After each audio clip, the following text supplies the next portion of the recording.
بعض لوگ قبر پر دعا مانگتے ہوئے ہاتھ نہیں اٹھاتے. حضرت بن نوری کی وفات پر مولانا مفتی محمود مصر میں تھے، قاہرہ میں. جب واپس آئے تو اختلاف شدید تھا مولویوں میں، کیونکہ حضرت بن نوری کے بعد کوئی ایسا جلیل القدر شخص نہیں تھا جو دو ٹوک فیصلہ کرے. تو مفتی محمود جب مولانا بن نوری کی قبر پر گئے، حضرت سے خطاب بھی کیا، گفتگو بھی کرتے رہے کہ بہت افسوس ہے مجھے پتہ ہی نہیں چلا، اور زندگی ہماری اور آپ کی بڑی شیرین گزری تھی، آپ بڑے سہارا تھے ہمارے، ہم اب میدان عمل میں بالکل تن و تنہا رہ گئے، لیکن آپ کے دینی خدمات اور جلیل القدر علوم کی برکت سے امید ہے ہمیں آرام ملے گا. اور ہاتھ ایسے اٹھا کے دعا ہوا. اختلاف کرنے والے واپسی پر سر جھکائے ہوئے تھے. حرف شذی میں بھی امام الازہر مولانا انور شاہ نے لکھا ہے کہ اصل تو قبر پر دعا میں ہاتھ اٹھانا ہے. اگر کہیں کوئی خطرہ ہو کہ لوگ غلط سمجھیں گے تو وہاں نہ اٹھائے، کوئی واجب بھی نہیں ہے.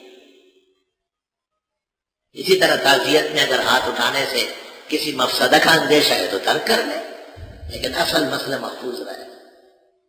حکیم الامت مولانا اشرف علی صاحب سے امداد الفتاوی میں پوچھا گیا ہے، آپ نے فرمایا دعاؤں میں ہاتھ اٹھانا ثابت ہے اور قبرستان میں بھی دعا مقصود ہے، اس لیے ہاتھ اٹھانا چاہیے. امداد الفتاوی جلد 1 صفحہ 550. مسلم شریف کتاب الجنائز میں خود نبی کریم صلی اللہ علیہ وسلم کا عمل ہے کہ آپ نے جنت البقیع جا کر جو دعا فرمائی ہے بقیع غرقد کے شہداء کے لیے، فرفع یدیہ 3 مرات، 3 دفعہ دعا مانگی اور 3 دفعہ ہاتھ اٹھائے. کتاب الجنائز صحیح مسلم.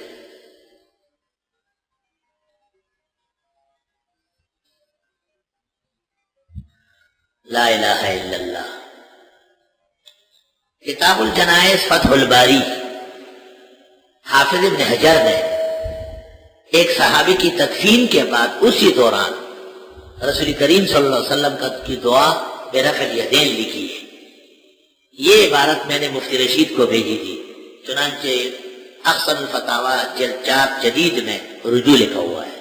تو بزرگوں پر اعتماد کر کے میں تدفین کے بعد دعا میں ہاتھ اٹھانا روکتا تھا.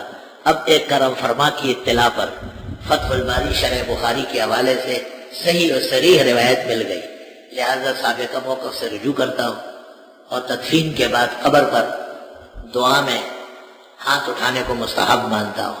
اس کے باوجود بعض فاضلوں کا، بعض بزرگوں کی تدفین کے بعد قبر پر ہاتھ کھلے چھوڑ کے دعا مانگنا باعث افسوس اور باعث جہل ہے. ہاتھ اٹھا لینا چاہیے.